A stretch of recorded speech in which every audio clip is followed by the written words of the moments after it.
வாழ்க வையகம், வாழ்க வையகம், வாழ்க வளமுடன். குரு வாழ்க, குருவே துணை.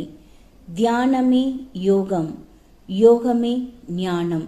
தமிழ் ஆனந்த யோகம் வாழ்க வளமுடன். தமிழ் ஆனந்த யோகத்தின் இன்றைய சிறப்பு சிந்தனை துளி மனோன்மணி தவம். ஒரு உள்முகப் பயணம். மனதின் உள் மையம் மனோன்மணி. மனம் கூட்டல் உள் கூட்டல் மணி. இந்த நிலையில் இருக்கும் தன்மை என்பது சுத்தம், அமைதி, தூய்மை, அடக்கம், கள்ளம் கபடமற்ற தன்மையாக இருக்கும்.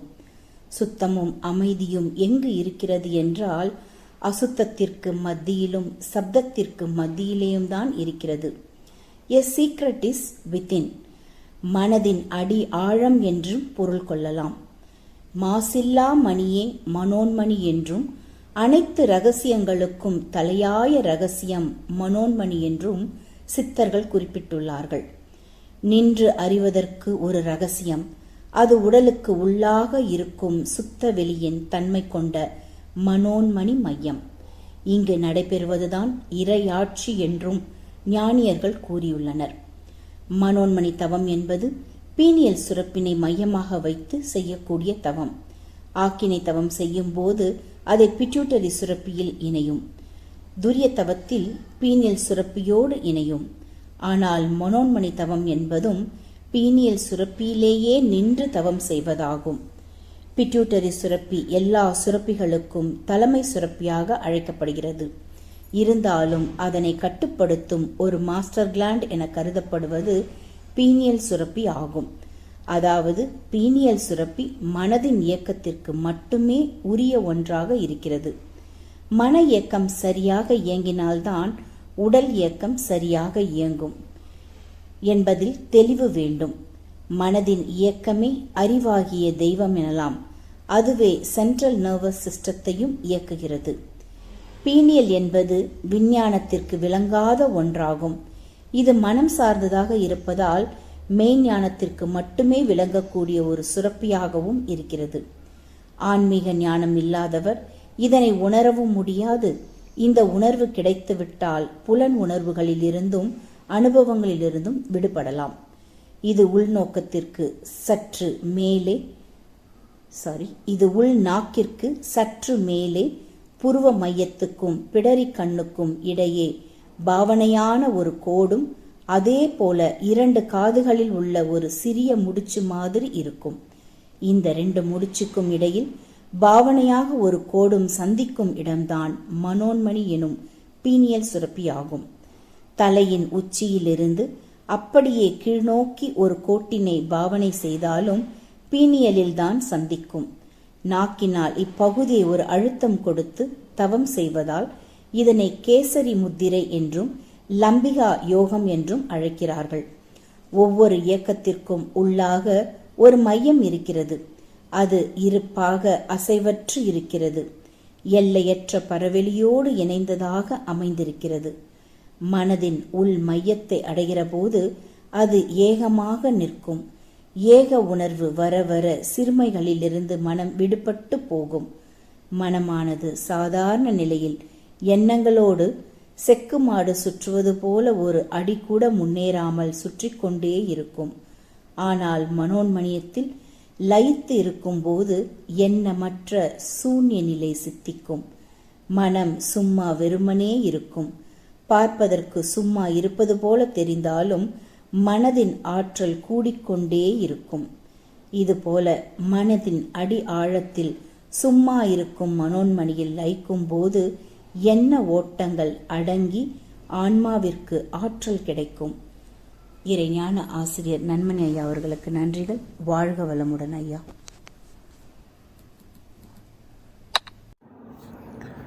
வாழ்க வையகம், வாழ்க வையகம், வாழ்க வளமுடன். குரு வாழ்க, குருவே துணை. குருவின் மலரடி போற்றி.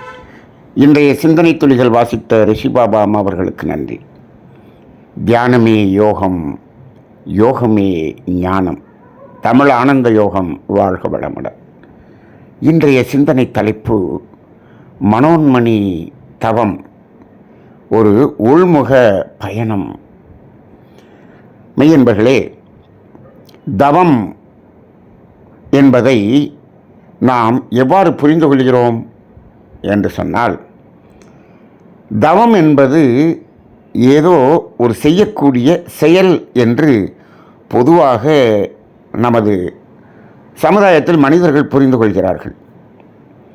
ஆனால் தவம் என்பது ஒரு இருப்பு நிலை.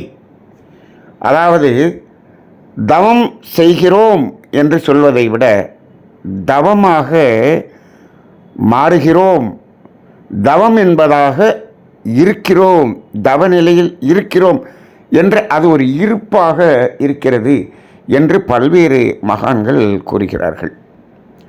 அப்படி என்றால் அது ஒரு இயக்கமா இருப்பா என்று இப்பொழுது ஒரு கேள்வி வருகிறது.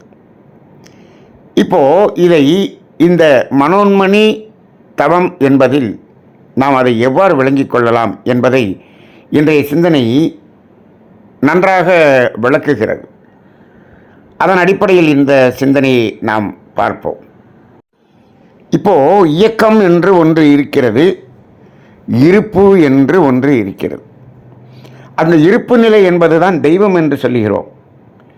இயக்கம் என்பதை இந்த இயக்க பிரபஞ்சம், இயக்க நிலை, அது இந்த பஞ்சபூதங்கள் முதல் ஓரறிவு முதல் ஆறறிவு மனிதன் வரை இதெல்லாம் இயக்கம் என்று சொல்லுகிறோம். சரி, இயக்கத்தை நிறுத்தினால் அது இருப்பு என்று நாம் உணர்ந்து கொள்கிறோம். மகரிஷி அவர்கள் சொல்வார்கள், ஒலி கழித்தால் மௌனம், ஒளி கழித்தால் இருள் என்று சொல்வார்கள். அப்போ இப்போது அந்த வெளிச்சம் என்பதை நீக்கிய இடத்தில் அங்கு இருள் என்பது இருக்கும். சப்தம் என்பது நீங்கிய இடத்தில் மௌனம் என்று ஆகிவிடும் என்று சொல்வார்கள். அதைத்தான் இன்றைய சிந்தனையிலே அசுத்தம் நீங்கிய இடம் சுத்தம் என்று ஆகிறது. சுத்தம் என்பதில் என்பதை சேர்த்தால் அசுத்தம் என்று எதிர்மறையாக மாறிவிடுகிறது என்று சொல்கிறோம். அப்போ அதே போல் அந்த சப்தம் என்பதை நாம் கழித்து பார்க்கும் பொழுது அங்கு மௌனம் என்று வந்துவிடுகிறது.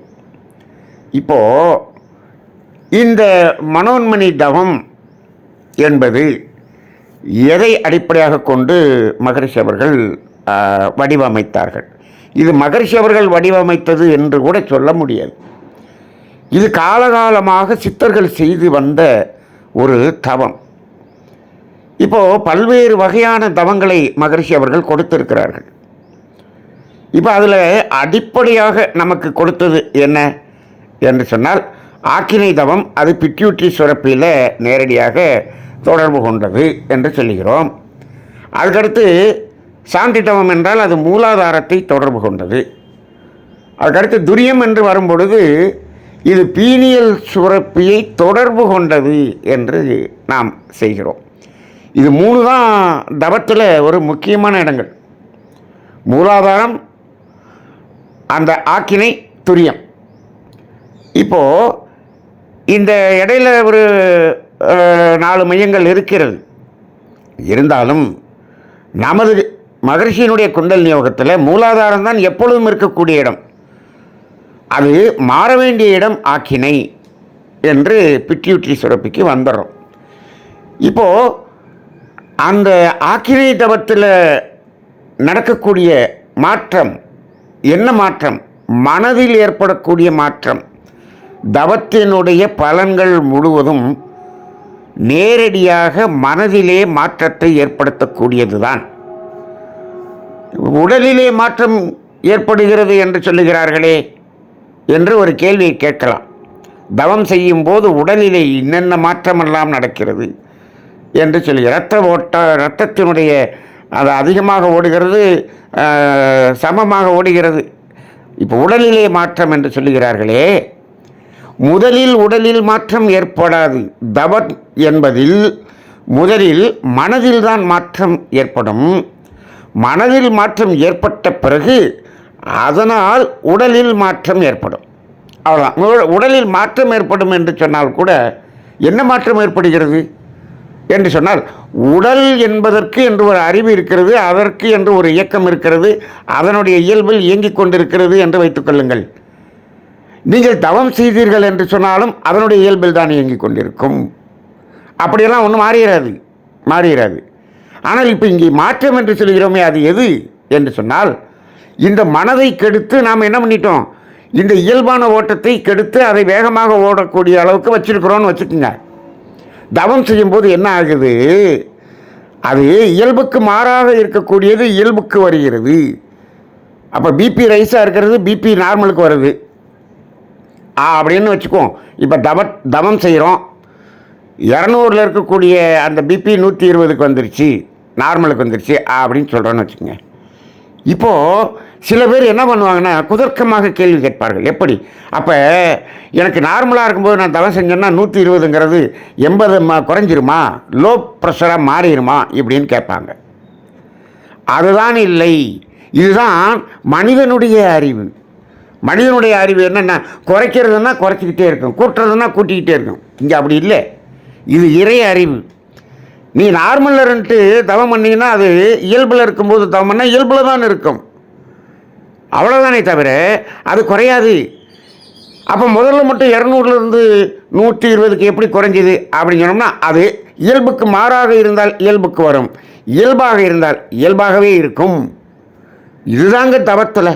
இது என்ன அப்படின்னு சொன்னோம்னா, இந்த தவம் என்பது மனதில் ஒரு மாற்றத்தை ஏற்படுத்துகிறது. மனதினால்தான் இந்த உடல் கெடுகிறது. மனம் கெடாமல் உடம்பு கெடாதுங்க. இந்த உடம்பில் நோய் வருது, உடம்பு இயல்புக்கு மாறாக இருக்கிறது, உடலில் இருக்கக்கூடிய உறுப்புகள் இயல்புக்கு மாறாக இயங்குகிறது என்று சொன்னால், மனம் கெடாமல் உடல் கெடாது. மனம் கெடாமல் உடலில் எந்த மாற்றமும் நடைபெறாது என்பதை நாம் உணர்ந்து கொள்ள வேண்டும்.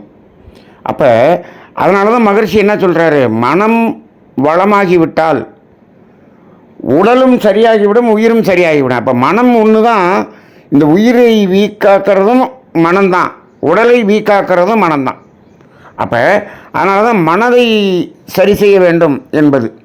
சரி, அப்போ அந்த நிலையிலே இப்போது இந்த ஆக்கினை தவம் செய்யும்போது நமக்கு மனதினுடைய அலைவேகம் குறையுதுன்னு சொல்கிறோம்.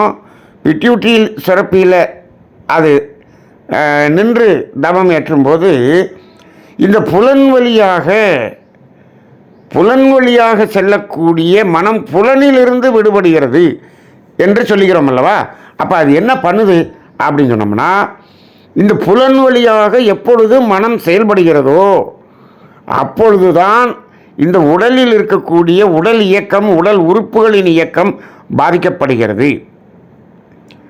இல்லையே சார், எண்ணங்களினால் கூட பாதிக்கப்படுகிறது என்று சொன்னால், எண்ணங்கள் என்பது என்ன, இந்த புலன்கள் வழியாக பெற்ற அனுபவங்கள், அதனுடைய பதிவு, அதன் அடிப்படையில் வரக்கூடிய எண்ணம். அப்போ அதுவும் புலன் சார்ந்தது தான். புலன் சார்ந்தது இல்லாமல் இந்த உடலில் எந்த மாற்றமும் ஏற்படுவதற்கான வாய்ப்பே கிடையாது. அப்போ ஒன்று நேரடியாக புலன் மூலமாக மனம் தொடர்பு கொண்டு அதை கெடுக்கக்கூடியதாக இருக்கும், அல்லது புலன் அனுபவத்தை எண்ணமாக கொண்டு அதனால் ஏற்படக்கூடிய பாதிப்பாக இருக்கும். அப்போ இப்போ ஆக்கினை தவம் நம்ம செய்ய போது புலன் வழியாக புலனிலிருந்து ஒரு விடுதலை முதல்ல, அதுக்கப்புறம் புலன் உணர்வுகளிலிருந்து விடுதலை. மகரிஷி சொல்லுவாங்க, புலன் உணர்வுகளிலிருந்து விடுதலைன்னு சொல்கிறார்ல, அதை எப்படி எடுத்துக்கணும்னா, புலன் மூலமாக நேரடியாக இருக்கக்கூடிய விடுதலை மட்டுமல்ல, அந்த உணர்வு பதிவாக இருக்கிறதே அந்த எண்ணமும் வராமல் நிற்கக்கூடிய அளவுக்கு அங்கே ஒரு மாற்றம். அப்போ என்ன ஆகுது, அக்னி தவம் செய்யும் பொழுது இந்த உடலில் இருக்கக்கூடிய இயக்கம், உடல் இயக்கம், உடலின் உள் உறுப்புகளின் இயக்கம், உடல் உறுப்புகள் இயங்குவதற்கான அந்த சுரப்பிகளின் இயக்கம், இவையெல்லாம் சரி செய்யப்படுகிறது. அப்போ இந்த இடத்துல pituitary gland is the master gland for all கிளாண்ட்ஸ்ன்னு சொல்லிடுறோம். இந்த பிட்யூட்டரி கிளாண்ட் உடல் இயக்கத்தை சார்ந்த எல்லா சுரப்பிகளையும் இதுதான் கண்ட்ரோல் பண்ணுது. அப்போ இந்த உடல் சார்ந்த புலன் சார்ந்த இந்த இயக்கங்களிலிருந்து நாம் ஒரு அமைதிக்கு இயல்புக்கு திரும்புவது என்பதுதான் ஆக்ஞை தவம். சரி, இப்போ துரிய தவத்துக்கு போயிட்டோம். துரிய தவத்துக்கு போகும்போது அது பீனியல் கிளாண்டோடு தொடர்பு கொண்டு நாம் செய்யக்கூடிய தவம் என்று ஆகிறது. அப்போ அந்த இடத்துல நாம் என்ன சொல்கிறோம், இன்னும் மனதினுடைய அலைவேகம் குறைந்து அங்கு நமது அந்த கர்ம வினைகள் என்பது பதிந்திருக்கிறது அல்லவா, அதை நாம் உணர்ந்து அதிலிருந்து அதை நாம் தூய்மை செய்யக்கூடிய அளவுக்கு மனதுக்கு ஒரு பக்குவத்தை கொடுக்கக்கூடியது இந்த துரியதவம். அப்போ இங்கு அந்த தூய்மை நடக்க நடக்க நடக்க அங்கே கர்மியமே தூய்மையாகக்கூடிய ஒரு நிலை வருகிறது. சரி, இப்போது அது அந்த பீனியல் சுரப்பியோடு இணைந்து செய்யக்கூடிய தவம். ஆனால் மனோன்மணி தவம் என்பது அந்த பீனியல் சுரப்பியிலேயே செய்யக்கூடிய தவம் என்பதை இன்று நாம் இந்த சிந்தனையில் வெளிப்படுத்தி இருக்கிறோம். இப்போது அந்த பீனியல் சுரப்பியிலேயே செய்யக்கூடிய தவம் என்பதற்கும் பீனியல் சுரப்பியோடு தொடர்பு கொண்டு செய்யக்கூடிய தவம் என்பதற்கும் ரெண்டும் ஒன்று தான். இருந்தாலும் இப்போ மனோன்மணி தவத்தில் என்ன பண்ணுறோம், பீனியல் சுரப்பியிலேயே தவம் செய்துவிட்டு அப்புறம் பிடருக்கெண்ணுக்கு போயிட்டு திரும்பவும் அந்த துரியத்துக்கு தான் வரோம். இப்போது அந்த துரியத்தில் நடக்கக்கூடியது என்ன, துரியத்தில் தான் கர்மவினை தூய்மை என்பதற்கான மனதுக்கு ஒரு உறுதியும் நுட்பமும் துணிவும் அங்குதான் கிடைக்கும். துரியதவம் பண்ணாமல் நீங்கள் என்ன பண்ண முடியாது, தற்சோதனை அகத்தாய்வு செய்ய முடியாது. செயல் மாற்றம் என்பது நடக்காது. ஆக்ஞை தவத்தில் புலனுணர்விலிருந்து விடுதலை தான் வருமே தவிர செயல் மாற்றம் எல்லாம் அங்கே நடக்காது. ஆனால் துரியத்தில் என்னாகும், செயல் மாற்றம் என்பதற்கு அங்குதான் வழி இருக்கிறது. பிராரப்த கர்மம் என்பது முழுக்க புண்ணிய செயலாக மாறி அது அந்த சஞ்சீத கர்மத்தையும் ஏற்கனவே செய்த பிராரப்த கர்மத்தையும் அது தூய்மை செய்யக்கூடியதாக அமையக்கூடிய இடம்தான் இந்த துரியம். அப்போ அந்த இடத்துல மாற்றம் வருகிறது.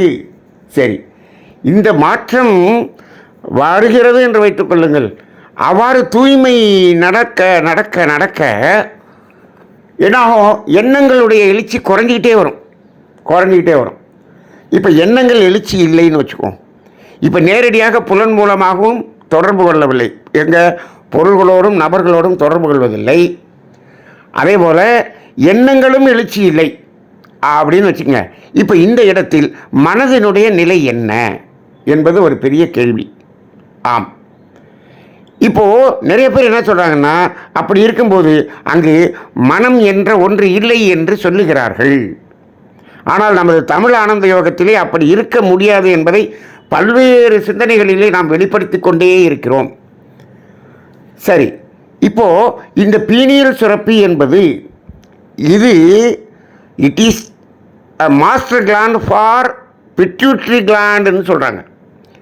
அப்போ பிட்யூட்ரி கிளாண்டு தான் உடம்பினுடைய இயக்கத்துக்கு இருக்கக்கூடிய எல்லா சுரப்பிகளுக்கும் அது தலைமை சுரப்பி. ஆனால் இந்த பிட்யூட்ரி சுரப்பிக்கு ஒரு தலைமை சுரப்பி என்று சொன்னால் பீனியல் சுரப்பி என்று சொல்கிறார்கள். அப்போ இந்த பிட்யூட்ரி சுரப்பி என்பது உடல் இயக்கம் சார்ந்ததாக இருக்கிறது. இந்த பீனியல் சுரப்பி என்பது முழுக்க மன இயக்கம் மட்டுமே சார்ந்ததாக இருக்கிறது. இப்போது மனம் என்பது இங்கு உணர் கருவி என்று நாம் சொல்லுகிறோம். இது மறைபொருளா நாம் புலன்களால் காணக்கூடியதா என்று சொன்னால் மனம் என்பது மறைபொருள், உடல் என்பது புலன்களால் பார்க்கக்கூடியது. ஆனால் மனம் என்பதும் உயிர் என்பதும் மறைபொருள் நம்ம உடம்புக்குள்ள. அதற்கு அடுத்த ஒரு மறைபொருள் என்பது தெய்வம். சரி, இந்த பிரபஞ்சத்திலேயே மனம் உயிர் தெய்வம் 3 தான் மறைபொருள். அப்போ இது மனம் சார்ந்ததாக மட்டுமே இருக்கிறது இந்த பீனியல் சுரப்பி. அப்போ இப்போது தெரியுதா, இப்போது மனம் கெட்டு போகும்போது தான் உடம்பு கெட்டு போகுதுன்னு சொல்கிறோம். அப்போ என்ன இது, இந்த பீனியல் சுரப்பியினுடைய கண்ட்ரோலில் தான் பிட்யூட்டரி சுரப்பியே இருக்கிறது. அப்போ பிட்யூட்டரி சுரப்பி தான் இந்த உடல் சார்ந்த எல்லா சுரப்பிகளுக்கும் தலைமையாக இருக்கிறது என்று சொன்னால், அந்த பிட்யூட்டரி சுரப்பிக்கே தலைமை சுரப்பியாக பீனியல் சுரப்பி இருக்கிறது என்று சொன்னால், மனம்தான் இங்கு முக்கியமான காரணமாக இருக்கிறது. மனம் சரியாகிவிட்டால், மனம் மட்டும் ஆரோக்கியமாகிவிட்டால், மனம் வளமாகிவிட்டால், இந்த உடலில் எல்லா இயக்கமும் இயல்பான இயக்கத்தில் வந்துவிடும் என்பதில் எந்த மாற்றமும் இல்லை.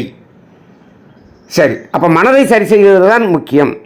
நீங்கள் இது கூட ஹோமியோபதி மருத்துவம் என்பது அதனுடைய பேசிக் பிரின்சிபிள் என்ன அப்படின்னு சொன்னால், அது மனதுக்கு மருந்தை கொடுத்து மனதை சரி செய்து உடலை சரி செய்கிறது. மனதை சரி செய்து உயிரை சரி செய்து உடலை சரி செய்வது என்று சொல்லுகிறோம். இதில் இன்னும் இந்த மலர் மருத்துவம்னு ஒன்று இருக்குது. நம்ம தமிழானந்த யோகத்தில் அதை நாம் எல்லா மருந்துகளை பற்றியும் விளக்கம் கொடுத்துருக்குறோம். நீங்கள் அந்த யூடியூப்பில் போய் மலர் மருத்துவம்னு போட்டு பாருங்கள். அந்த 38 மலர்களை பற்றியும் அது மனதோடு எப்படி தொடர்பு கொள்கிறது, எப்படிப்பட்ட மன உணர்வை அது மாற்றுகிறது என்றதெல்லாம் நம்ம விளக்கம் கொடுத்துருக்குறோம். முழுக்க முழுக்க முழுக்க மனதின் உணர்வை சரி செய்யக்கூடியது தான் இந்த மலர் மருத்துவம். அப்போ அந்த மனதின் உணர்வை சரி செய்து விட்டால் அது அங்கே பீனியல் சுரப்பியிலேயே அது என்ன ஆகுது, அது மாற்றத்தை கொடுக்கிறது. அது பிட்யூட்டரி சுரப்பியை மாற்றம் செய்துவிடும். பிட்யூட்டரி சுரப்பி உடலில் இருக்கக்கூடிய எல்லா சுரப்பிகளுக்கும் மாற்றம் வந்துவிடும். உடல் இயக்கம் முழுக்க முழுக்க மாற்றம் வந்துவிடும். அப்போ உடம்புக்குள்ளே இருக்கக்கூடிய நோய்களை சரி செய்யக்கூடிய அளவுக்கு கூட அந்த மலர் மருந்து கூட சரி செய்யும். அதனால் ஹோமியோபதி மருத்துவத்தில் ஹோமியோபதி மருந்து எடுத்துக்கொண்டு இருக்கும்போது மலர் மருத்துவத்தை இணைத்து கொள்வார்கள். இணைத்து கொண்டால் இன்னும் அதனுடைய சக்ஸஸ் ரேட் வந்து ரொம்ப நல்லாயிருக்கும். ஆக இது முழுக்க முழுக்க மனம் சார்ந்ததாக மட்டுமே இருக்கிறது. அப்போ இந்த அடிப்படையில் இருப்பதனால இந்த பிட்யூட்டரி சுரப்பியை பற்றி இன்றைய விஞ்ஞான மருத்துவத்துக்கு இது எதுவும் தெரியவில்லை. இது எதற்காக இந்த பீனியல் சுரப்பி இருக்கிறது என்பதை ஆய்வு செய்து நிறைய ஆய்வுகள் செய்திருக்கிறார்கள். இதனுடைய வேலை என்ன என்பதை இதுவரை கண்டுபிடிக்க முடியவில்லை. ஏன் கண்டுபிடிக்க முடியவில்லை? விஞ்ஞானத்தால் கண்டுபிடிக்க முடியாது. ஏன்? மனம் என்பது மறைபொருள், அது சம்பந்தப்பட்ட. அப்போ இது பீனியல் சுரப்பி இங்கு உடல் இயக்கத்தில் எந்த ஒரு மாற்றத்துக்கும் அது நேரடியாக தொடர்பு இல்லாததனால் இந்த விஞ்ஞானி கருவிகள் கொண்டு இதனுடைய வேலை என்ன என்பதை கண்டுபிடிக்க இயலவில்லை. சரி, அப்போ அதனால் இந்த மருத்துவத்தில் கூட எங்களது குரு அனந்த நாராயணன் அவர் வந்து மெடிக்கல் காலேஜ் டீனாக இருந்து ரிட்டையர் ஆனவர். அவர் சொல்லுவார், இந்த பீனியல் கிளாண்டை பற்றி எங்களுக்கு எம்டி எம்எஸ் பாடத்தில் வரும். கிட்டத்தட்ட அதை பற்றிய ஆய்வுகள் ஒரு 4000 பக்கம் எழுதப்பட்டிருக்கிறது. 4000 பக்கம் பீனியல் சுரப்பியை பற்றி எழுதியிருக்கிறாங்க. அதனுடைய கடைசி பாராள என்ன எழுதியிருக்காங்கன்னா, இது எதற்காக இந்த உடலில் இருக்கிறது, அதனுடைய வேலை என்ன என்பது இன்னும் அறியப்படவில்லை என்று எழுதிவிட்டார்கள் என்று சொல்லுவார். அப்போ அது இன்னும் மருத்துவ உலகத்துக்கு தெரியாத நிலைமையில் இருக்கிறது.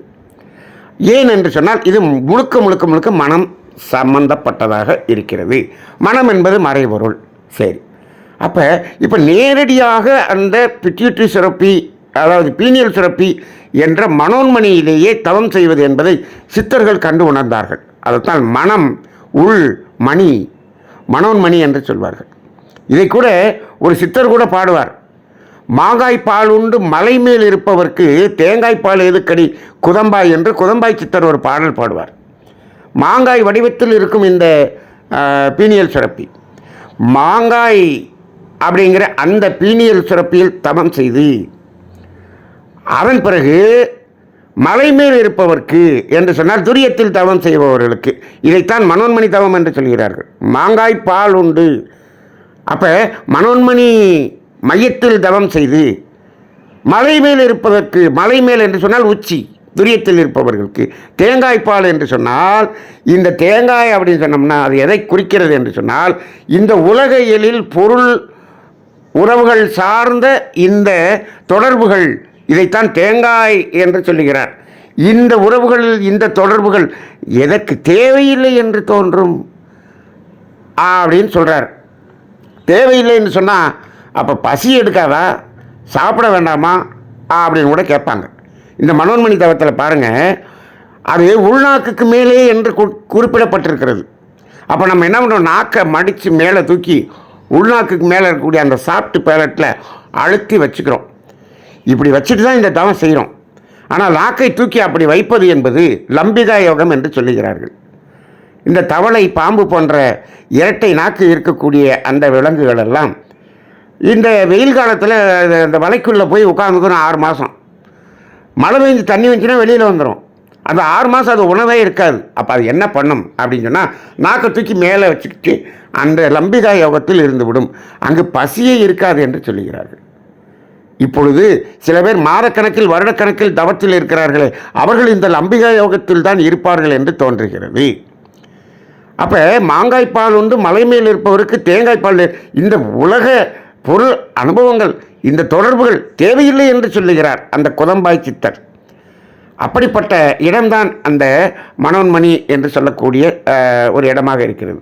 அப்போ அதன் மேலேயே தவம் செய்யும்போது அங்கு என்ன ஆகிறது, மனம் என்ன ஆகிறது, அங்கு மனம் இருக்கிறதா இல்லையா என்று சொன்னால், அங்கு மனம் புலனுணர்விலிருந்தும் விடுதலை, எண்ணங்களிலிருந்தும் 100% விடுதலை ஆகிவிடும். எண்ணங்களற்ற ஒரு மனமாக இருக்கும். அப்போ எண்ணங்களற்ற மனம் என்று சொன்னோம்னா, எண்ணமே இல்லாமல் மனம் இருக்கிறதா இல்லையா? இப்பொழுது நினைவுகளை, எண்ணங்களை கழித்து விட்டால் மனம் என்று ஒன்று இல்லை என்று சொல்லுகிறார்களே. இப்போது நாம் நல்ல ஆழ்ந்த உறக்கத்தில் இருக்கிறோம். ஆழ்ந்த உறக்கத்தில் இருக்கும் பொழுது அங்கே எண்ணங்களே இல்லை. அப்போ மனம் இருக்கிறதா இல்லையா? வள்ளுவர் என்ன சொல்கிறார்?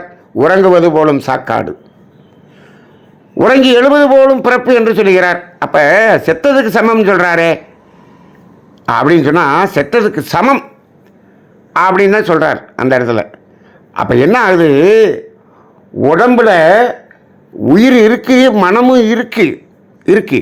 ஆனால் உயிர் போன நிலையில் எப்படி இருப்போமோ அது மாதிரி இருக்கிறான்னு சொல்கிறார். ஆனால் உயிர் போயிடுச்சா? இல்லை. இப்போ பாருங்கள், இறப்பு என்பது உயிர் வெளியில் பிரிந்து வந்து விடுவது. ஆனால் இங்கு இருக்கிறது. ஆனால் உறங்குவது போலும் சாக்காடு. அப்போ அந்த மரணத்தின் நிலையில் இருப்பது போல உறக்கம் என்று சொல்லுகிறார். அங்கே என்ன இருக்குன்னா, அங்கே மரணம் நிகழவில்லை, மரணம் போன்று. அப்போ என்ன ஆகுது, உயிர் இருக்கிறது, மனமும் இருக்கிறது. மனதில் எண்ணங்கள் என்பதே இல்லை. ஆனால் மனம் இருக்கிறதா? இருக்கிறது. மனம் இல்லை என்று சொல்ல முடியாது. அப்போ எண்ணங்கள் இல்லாமல் மனம் இல்லை என்று சொல்வது கிடையாது. நிச்சயமாக மனம் என்பது இருக்கிறது. அது எப்படி இருக்கிறது? மனோன்மணி தவத்தில் தவம் செய்கிறோம். மனம் எப்படி இருக்கும் அந்த இடத்துல? அப்படி மனமாக இருக்கும். இது என்ன மனமாக இருக்கிறது என்று சொன்னால், எந்தவித எண்ணங்களின், எந்தவித பதிவுகளின் தொடர்பு இல்லாமல் தனித்த மனம். இதைத்தான் தமிழானந்த யோகம், இதற்கு ஒரு பெயரை நாம் கொடுத்திருக்கிறோம். தனித்த மனம் என்று ஒரு பெயரை கொடுத்திருக்கிறோம். இது மகரிஷி தனித்த மனம்னு ஒன்று சொல்லலையே அப்படின்னு நீங்கள் கேட்கலாம். கொடுத்திருக்கிறார், சொல்லியிருக்கிறார். தனித்த மனம் என்று பெயர் வைக்கவில்லை, நாம் பெயர் தான் வைத்திருக்கிறோம். நாம் எப்படி இந்த செயல்பதிவுன்னு ஒரு பெயர் வச்சோமோ அதே மாதிரி தனித்த மனம் என்று ஒரு பெயர் வைத்திருக்கிறோம். நம்ம மக்களுக்கு இது சுலபமாக இது புரிய வேண்டும் என்பதற்காக. மகரிஷி எங்கே தனித்த மனம் என்று சொல்லியிருக்கிறார்? அழுத்தம், ஒலி, சுவை, மனம் என்று 5 தன்மாற்றம் சொல்லியிருக்கிறாரே. அப்போ அந்த சுவையில் மனம் இருக்கிறதா இல்லையா? சுவை என்று சொல்கிறோம், அதில் மனம் இருக்குதா? மனம் இல்லாமல் எப்படி சுவைக்கிறது? மனம் இல்லாமல் எப்படி நுகர்வது? மனம் இல்லாமல் எப்படி பார்ப்பது? அப்போ இந்த அடிப்படையில் இப்போ நம்ம என்ன பண்ணுறோம், அதில் மனம் இணைந்திருக்கிறது. ஆனால் நீங்கள் கடைசியாக சொல்லுவார், அழுத்தம், ஒலி, சுவை, மனம் என்று கடைசியில் 2 சொல்லி நான் போட்டு சொல்லிட்டு இருக்கார்ல, அங்கே மனம் என்பது தனியாக நிற்கிதா? அது இந்த அழுத்தம், ஒலி, சுவை, மனதில் தொடர்பு இல்லாமல் தனியாக நிற்கிதா? ஆமாம், அது தனியாக நிற்கிது. அதைத்தான் இப்பொழுது தமிழானந்த யோகம் தனித்த மனம் என்று சொல்லுகிறது. அது எங்கே நிகழும்? மனோன்மணி தவத்தில் நிகழும். தனித்த மனம் அந்த அளவுக்கு அது அந்த நிற்க பழகுகிறது. அப்படி நின்று அப்புறம் துரியத்துக்கு போயிடுறோம். துரியத்துக்கு போயிட்டோம்னா, உச்சிக்கு போயிட்டோம்னா, இந்த உலகையில் இருக்கக்கூடிய மயக்கம் குறைந்து விடும். அது சுத்தமாக நின்றும்னு சொல்லலை, அதிலிருந்து மயக்கம் குறைஞ்சிடும். தேவையின் அளவில் நாம் பூர்த்தி செய்யக்கூடிய நிலை வந்துவிடும். அப்போ என்ன ஆகும்? அதன் பிறகு இந்த உடல் உழைப்பும் அறிவின் திறனாலும் என்ன செய்வோம்? இந்த துன்பம் போக்கும் செயலை செய்து கர்ம வினையை தூய்மை செய்யக்கூடிய வேலையை செய்வோம். அதான் துரியத்தில் நடக்கிறது. இப்போது மனம் இருக்கிறது இல்லை என்று சொல்ல முடியாது. எண்ணங்கள் இல்லைனாலும் மனம் இருக்கிறது என்று சொல்லலாம். இப்போ மனம் எப்பொழுது இல்லாமல் போகும் என்று ஒரு கேள்வி. மனம் எப்பொழுது இல்லாமல் போகும் என்று சொன்னால், எப்பொழுது உடம்பிலிருந்து உயிர் வெளியே போய்விட்டதோ அப்பொழுது மனம் என்று ஒன்று இல்லை. அது வரைக்கும் மனம் இருக்கத்தான் செய்யும். நல்லா தூங்கி எந்திரிக்கிறீங்க, காலையில் என்ன சொல்கிறேன், இன்றைக்கி நல்ல டீப் ஸ்லீப், நல்ல நிம்மதியாக தூங்குனேன் நிம்மதியாக தூங்குனேன் அப்படின்னு சொல்கிறது எது? வாய் சொல்லுது. அதை உணர்ந்தது எது? மனம். மனம் இல்லைன்னு சொன்னோம்னா அதை சொல்ல முடியாது. நான் நிம்மதியாக செத்துட்டேன் அப்படின்னு யாராவது சொல்ல முடியுமா? இல்லை. உயிர் வெளியில் வந்துருச்சுன்னு சொன்னோம்னா அங்கே மனம் இல்லை. உயிர் இருக்கும் வரை மனம் இருந்துதான் ஆகும். அப்போ அது எப்படி இருக்கும்? தனித்த மனமாக இருக்கும்.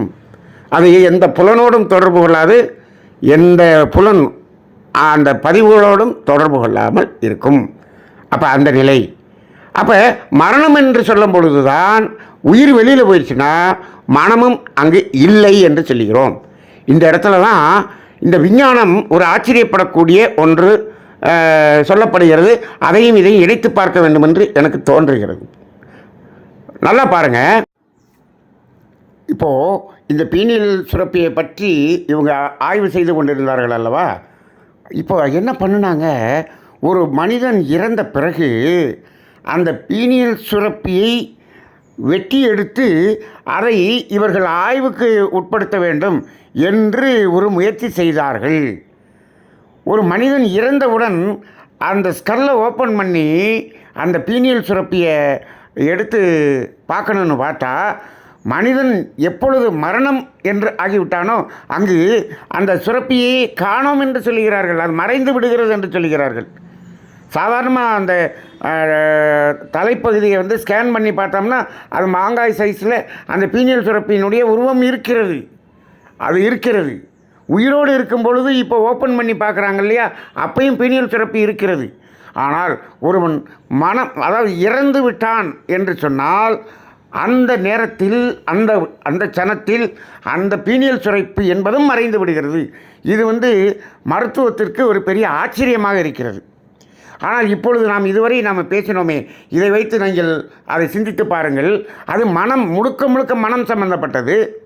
இப்போது இந்த உயிர் வெளியில் போயிடுச்சுன்னா உயிரின் படர்க்கை நிலை தான் மனம். அப்போ அங்கே மனம் என்பது இல்லாமல் போய்விட்டது. அப்போ எப்பொழுது மனம் இல்லாமல் போகும் என்று சொன்னால், பீனியல் சுரப்பி இல்லாமல் போய்விட்டால் மனம் இல்லாமல் போய்விடுகிறது என்பதை நம்ம இதில் கன்ஃபார்ம் பண்ண முடியுதா? அப்போ எவ்வளவு பெரிய விஞ்ஞானத்துக்கும் மேலாக ஒரு நிலையை நமது முன்னோர்கள் இந்த மனோன்மணி தவத்தை, அந்த பீனியல் சுரப்பியை பற்றி அவர்கள் கண்டு உணர்ந்திருக்கிறார்கள். அப்போ இந்த பிட்யூட்டரி சுரப்பி, அந்த பீனியல் சுரப்பி, இந்த ரெண்டையும் நம்ம பார்க்கும்போது இப்போ இந்த ஆக்கினை தவம், துரிய தவம் என்றாலும் இந்த மனோன்மணி தவம் என்பது அதைவிட மிக மிக மிகச் சிறந்த ஒரு தவமாக கருதப்படுகிறது. ஆனால் இப்பொழுது அந்த தவம் இப்பொழுது யாருக்கும் சொல்லித்தரப்படுவது இல்லை. ஆனால் ஒரு அற்புதமான தவம். இது ஏதோ ஒரு நடைமுறை சிக்கலுக்காக இதை இப்பொழுது அது நடைமுறையில் இல்லாமல் இருக்கிறது. ஆனால் அன்பர்கள் இதை செய்து பார்க்கும் பொழுது அற்புதமான ஒரு பலனை நாம் இதில் உணர முடியும். இப்போ பாருங்கள், இதை நாம் ஒரு சிம்பிளாக ஒரு உதாரணம் மூலமாக நம்ம இப்போ புரிஞ்சுக்குவோம். இப்போ நம்ம வீட்டில் இப்போ கரண்ட்டு வருது. இப்போது ஒரு ஃபேன் ஓடுது, ஒரு ஃப்ரிட்ஜ் ஓடுது, கிரைண்டர் ஓடுது, இதெல்லாம் ஓடுது. சுவிட்சு போடுறோம், ஓடுது. இப்போ பாருங்கள், இந்த சுவிட்சு போட்டோம், இந்த ஃபேன் ஓடுது. அப்போ இந்த கரண்ட்டு ஃபேனுக்கு வரைக்கும் போய் அந்த ஃபேனை இயக்குகிறது. இப்போ என்ன பண்ணிட்டோம், சுவிட்சை ஆஃப் பண்ணிட்டோம், ஃபேன் நின்றுச்சு. இப்போது அந்த மின்விசிறியை இயக்கக்கூடிய அந்த மின்காந்த சக்தி, அந்த எலக்ட்ரிக் கரண்ட் இப்போது அந்த ஃபேனுக்கு வரல, ஃபேனோடு இணையலை. ஆனால் அந்த சுவிட்சில் இருக்கா? அந்த ஃபேனுக்கும் அந்த சுவிட்சுக்கும் ஒரு கனெக்ஷன் இருக்குது. அந்த சுவிட்ச் வரைக்கும் என்ன வருது? கரண்ட் வருது. கரண்ட் வந்துக்கிட்டு தான் இருக்குது. கரண்ட் இல்லைன்னு சொல்ல முடியாது, இருக்குது. ஆனால் ஃபேன் ஓடலை.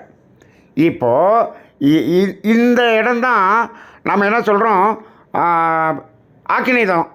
ஆக்கினை தவத்தில் என்ன பண்ணுறோம், புலனிலிருந்து டிட்டாச் ஆகி நிற்கிது மனம், அவ்வளோதான். இப்போ என்னாச்சு, அந்த ஃபேன்லேருந்து டிட்டாச் ஆகி அந்த கரண்ட் அங்கே நிற்கிது இல்லையா. இப்போ இது மாதிரி வச்சுக்குவோம். இப்போது என்ன பண்ணுறோம், பீனியல் சுரப்பியில் நம்ம மனோன்மணி தவம் பண்ணுறோம். இதை நம்ம எப்படி புரிஞ்சுக்கலாம் அப்படின்னா, இப்போது நம்ம மெயினை ஆஃப் பண்ணிட்டோம். நம்ம மெயின் போர்டில் மெயின் சுவிட்சுன்னு இருக்குல்ல, அந்த மெயினை ஆஃப் பண்ணிட்டோம். இப்போ மெயினை ஆஃப் பண்ணிட்டோம்னா இப்போ என்ன பண்ணல, இந்த அந்த ஃபேனுக்கு கரண்ட் வரல, ஃபேனுக்கு இருக்கக்கூடிய அந்த சுவிட்சுக்கும் கரண்ட் வரல, அந்த வீட்டுக்குள்ளே இருக்கக்கூடிய எந்தவித போர்டுக்கும் கரண்ட் வரல.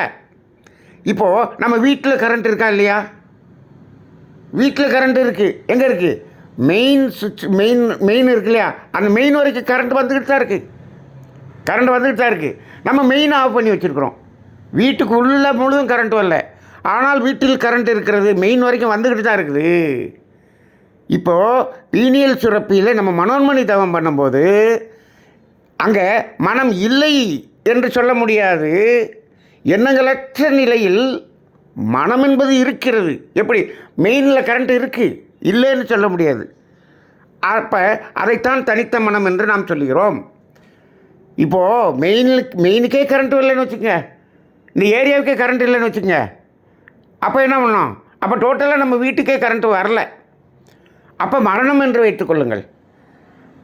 அப்போ இந்த மெயினுக்கு மட்டும் வருது, வீட்டுக்குள்ளே எந்த இடத்துக்கும் வரல அப்படின்னு சொன்னோம்னா நாம் அந்த துரிய தவம் அல்லது மனோன்மணி தவத்தில் அந்த தனித்த மனமாக இருக்கிறோம் என்று வைத்துக்கொள்ளுங்கள். அந்த சுவிட்சில் மட்டும் சுவிட்சை ஆஃப் பண்ணி வச்சுருக்கோம் அப்படின்னு சொன்னோம்னா புலனிலிருந்து விடுதலை, அதை ஆக்கினை தவம் என்று வைத்துக்கொள்ளுங்கள். அப்போ இது ஒரு ஈஸியாக புரிதலுக்காக இந்த ஒரு உதாரணத்தை நாம் இங்கே சொல்லுகிறோம். அப்போ அந்த அடிப்படையிலே இந்த மனோன்மணி தவம் என்பது மிக மிக மிக அற்புதமான ஒரு தவமாக இருக்கிறது. இது மனதை தனித்த மனமாக ஆழ்ந்த அமைதிக்குள் ஒரு டீப் சைலன்ஸ் என்ற ஒரு நிலைக்கு செல்லுவதற்கு இந்த தவம் மிகவும் அற்புதமாக இருக்கிறது. இப்போ இதை நாக்கை தூக்கி மேலே வைக்கிறோம், மேலே வச்சு ஒரு அழுத்தம் கொடுத்து அப்படியே தவம் வரைக்கும் இருக்கணும். நம்ம மனோன்மணி தவத்தில் எவ்வளோ நேரம் இருக்கலாம், எவ்வளோ நேரம் இருக்க முடியுதோ இருக்கலாம், அது ஒன்றும் தவறில்லை, அது ஒரு அற்புதமான நிலை.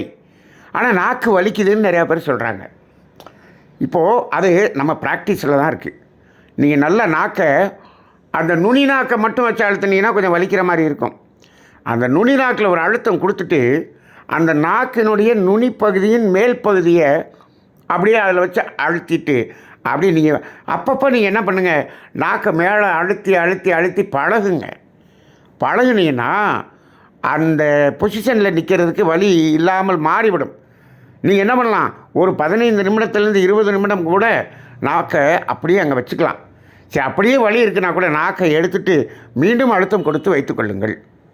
இப்போ நாம் தமிழ் ஆனந்த யோகத்தில் இந்த தவத்தை தான் இப்பொழுது தினந்தோறும் காலை மாலை செய்து வருகிறோம். வெள்ளிக்கிழமை ஈவினிங் மட்டும் வேறு தவம், அதே போல் வெள்ளிக்கிழமை காலையிலையும் சனிக்கிழமை காலையிலையும் அங்கே கர்மய தவமும் ஆரோக்கிய தவமும் நடக்கும். மற்ற நாட்கள் முழுவதும் மனோன்மணி தவம் தான் நடத்துகிறோம். இன்னும் ஒரு 2 மாதத்துக்கு இந்த மனோன்மணி தவத்தை தான் நாம் தொடரலாம் என்று இருக்கிறோம். ஏன் என்று சொன்னால் இது ஒரு மனிதனுடைய வாழ்க்கையை அப்படியே முழுமையாக மாற்றம் செய்யக்கூடியதாக இருக்கிறது. அதனால் இந்த தவத்தை இன்னும் கொஞ்சம் தொடர்ந்து செய்யலாம் என்று நாங்கள் திட்டமிட்டு இருக்கிறோம். அதனால் இந்த தவத்தினுடைய விளக்கத்தை புரிந்து கொள்ளுங்கள். அனைவரும் நமது தவம் எடுத்த துரிய தவம் எடுத்தவர்கள் எல்லோரும் இந்த தவத்தை செய்யலாம். ஆக இதை அந்த தவத்தை நாம் இந்த தமிழ் ஆனந்த யோகத்திலே தினந்தோறும் காலையில் நடத்துகிறோம், மாலையிலையும் நடத்துகிறோம். காலையில் நடத்துறது கிட்டத்தட்ட ஒரு 3/4 மணி நேரம் வரும், மாலையில் ஒரு அரை மணி நேரம் வரும். நீங்கள் இதில் உட்கார்ந்து செய்து செய்து செய்து பழகுங்கள். நமக்குள்ளாக ஒரு பெரிய செயல் மாற்றத்தை நாம் உணர முடியும் என்ற அடிப்படையிலே இன்றைய இந்த தவத்தினுடைய விளக்கத்தை சிந்தனையை நிறைவு செய்து கொள்வோம். இந்த தவம் சித்தர்களால் உருவாக்கப்பட்டது என்பதை உணர்ந்து இந்த சமுதாயத்துக்கு நாம் இதை படிப்படியாக எடுத்துச் செல்வோம்.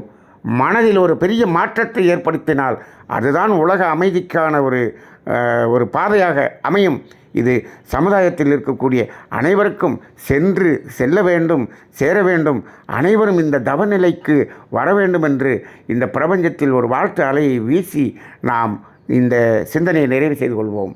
வாழ்க வளமுடன்.